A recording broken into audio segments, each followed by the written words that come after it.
Hi, my name is Beth Hiley here for BoardGameGeek at FIJ 2020. I'm sitting down with Jordi Rodriguez from Two Tomatoes, and you've brought us a prototype called Ming Voyages. Yes. So this is a game for 1 or 2 players. So you can play it solo or you can play it with a friend.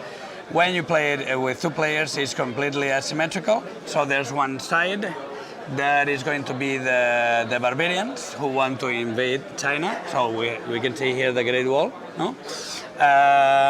And the Chinese, the Ming dynasty, that they want to, historically they did a lot of voyages on the southern seas. So you will want to achieve the 7 voyages.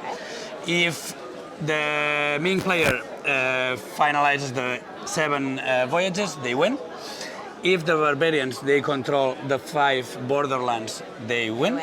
And if not, if that doesn't happen, there's like 2 rounds in the game.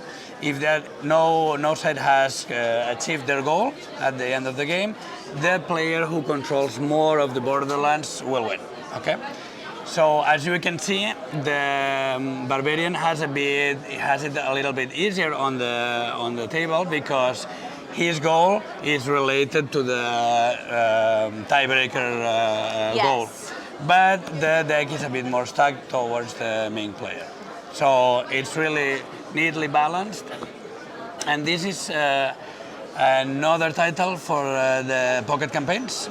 And it's a direct, more or less, descendant of an earlier game that was the Corson's War. Mm-hmm. So they are both card-driven, very simple war games.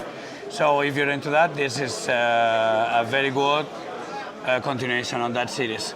It plays, we can explain a little bit. Yes, please. Take some of those. So we have this deck, and the particularity with the mechanics here is that whenever one player plays a card, be it for the command points or the effect, it is possible that the other player gets an effect.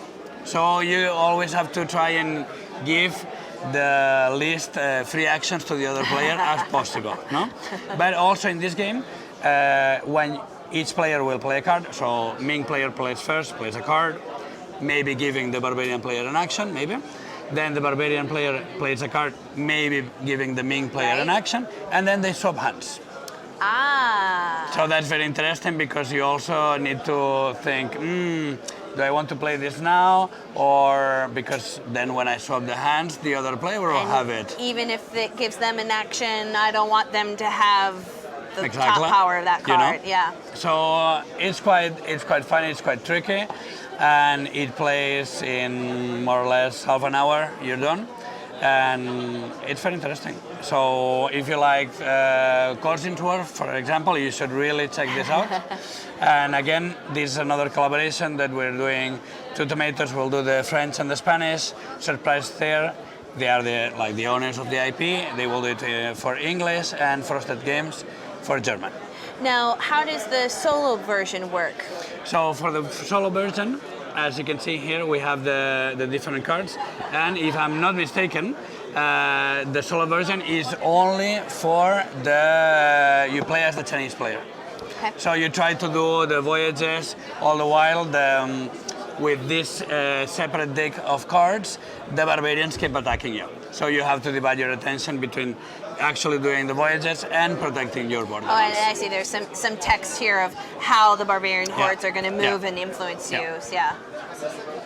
So that's it. And for the release, we're also planning to release this for UK Games Expo this year. Okay, so that's coming up in May of this year, of 2020. So Jordi, thank you so much for giving us a quick look at Ming Voyages, which will be a collaboration between Surprise Stare for the English edition and Two Tomatoes for, you said, French and Spanish. So thank you again. Thank you.